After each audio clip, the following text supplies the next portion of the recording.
Assalamualaikum warahmatullahi wabarakatuh. Nama diberi Muhammad Arsyad Birafi'i. InsyaAllah pada hari ini saya akan mengupas satu isu yang bertopik penggunaan teknologi digital semakin meningkat ketika pandemik COVID ini. Berdasarkan kenyataan yang dikeluarkan oleh LPPKN iaitu Lembaga Penduduk dan Pembangunan Keluarga menyatakan bahawa lebih daripada separuh responden bersetuju bahawa penggunaan teknologi semasa kerja di rumah telah meningkatkan tahap produktiviti kerja mereka dan juga majoriti ibu bapa di luar sana menyokong bahawa kelas dalam talian semasa PKP diadakan bagi memastikan proses pembelajaran dapat diteruskan.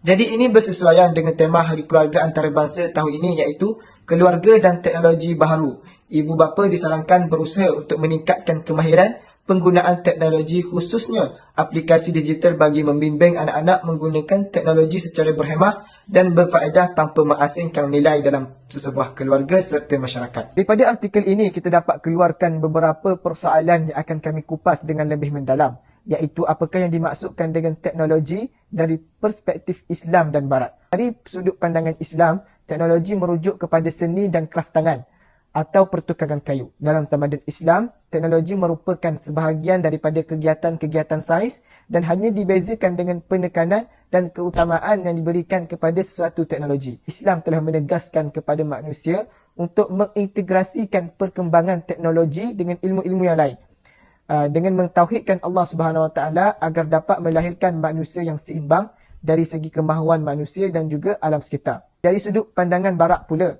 teknologi berasal daripada gabungan dua perkataan iaitu tekne dan logo. Istilah tekne di dalam bahasa Yunani bermakna seni atau kerja tangan dan logo bererti wacana atau kajian sistematik. Masjid mengumpamakan teknologi sebagai himpunan ilmu yang tersusun dan berkaitan serta berperanan untuk mencapai matlamat yang bersifat praktikal. Assalamualaikum dan selamat sejahtera semua. Hari ini saya Amir Arsyad bin Malik akan mengupas tentang tajuk berkaitan perkembangan teknologi berdasarkan teori dan falsafah teknologi. Secara falsafahnya, perkembangan teknologi adalah berdasarkan dua perkara.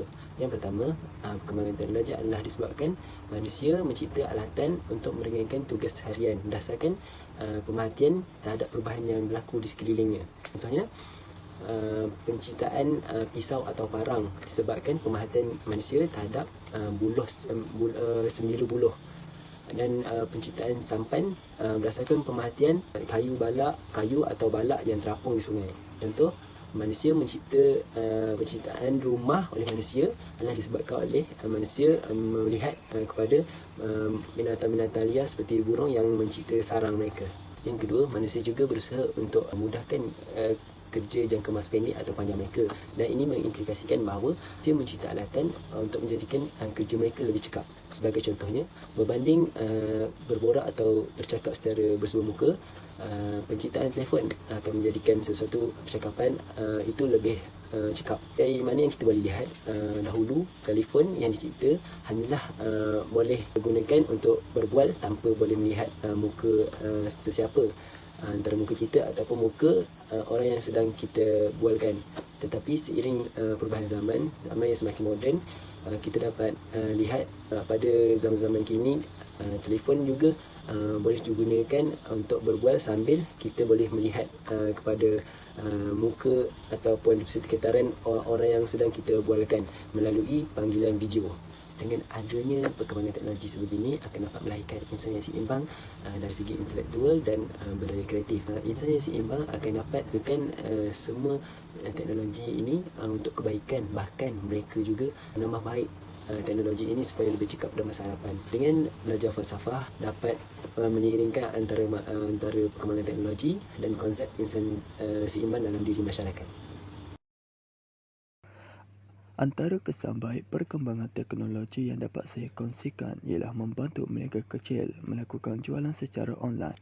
Hal ini kerana perkembangan pesat teknologi, maklumat mampu membawa jaringan perniagaan yang luas dan lebih berdaya saing melalui atas talian. Pembelian secara atas talian juga membawa banyak kelebihan kepada pembeli khususnya.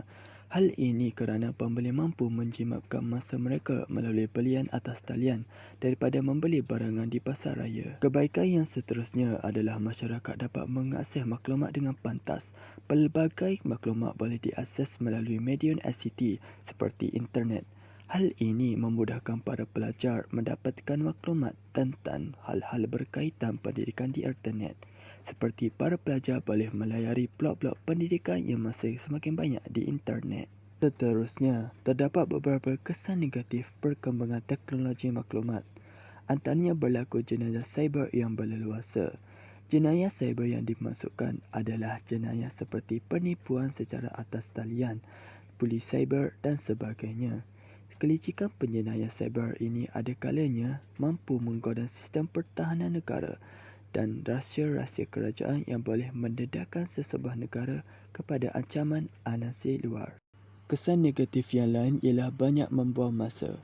Keseronokan melayari laman-laman sosial seperti Facebook, Twitter dan bermain permainan maya secara atas talian menyebabkan seseorang menghabiskan banyak waktu. Kesan yang paling ketara adalah terhadap pelajar yang habiskan waktu mereka melayari internet sehingga mengabaikan kerja sekolah dan waktu belajar. Oleh itu, antara peranan utama untuk mengatasi masalah perkembangan teknologi ialah memberi didikan agama kepada anak-anak. Oleh hal yang demikian, ibu bapa haruslah memberikan didikan agama kepada anak-anak sejak dari kecil lagi. Ibarat melentur buluh, biarlah dari debunya. Di samping itu, ialah peranan kerajaan. Kerajaan perlu memberikan peranan yang amat penting dalam isu ini. Kerajaan haruslah mendorong untuk menggunakan software filter bagi menyekat anasir-anasir negatif. Oleh itu, kerajaan haruslah mengumumkan dan memperkenalkan peraturan iaitu harus menggunakan software filter di sekolah, cyber cafe dan tempat-tempat mengasih internet. Saya akan menerangkan kepentingan teknologi untuk kehidupan seharian. Dengan teknologi ini telah memberi faedah atau kelebihan kepada beberapa bidang yang ada dalam Malaysia. Antara bidang yang memperoleh kebaikan daripada kemajuan teknologi ialah bidang pendidikan. Hal ini kerana kemajuan teknologi telah memudahkan pelajar untuk meningkatkan pengetahuan dalam subjek pembelajaran mereka. Ini juga telah menjimatkan masa pelajar itu sendiri dalam mencari maklumat dalam era COVID. Pembelajaran dalam talian merupakan alternatif yang bijak untuk dilakukan oleh para pelajar. Bidang kedua yang mendapat faedah daripada kemajuan teknologi ialah dalam bidang telekomunikasi. Ini kerana perhubungan jarak jauh dapat dilakukan di rumah sahaja tanpa ada kerisauan untuk terjangkiti virus COVID-19. Walaupun individu tersebut berada di luar negara sekalipun, tetap dapat dihubungkan. Perkongsian maklumat berkaitan perniagaan atau mempromosikan syarikat juga dapat dilakukan dengan mudah. Dengan kemajuan bidang ini, banyak lagi kemudahan yang dapat diperoleh.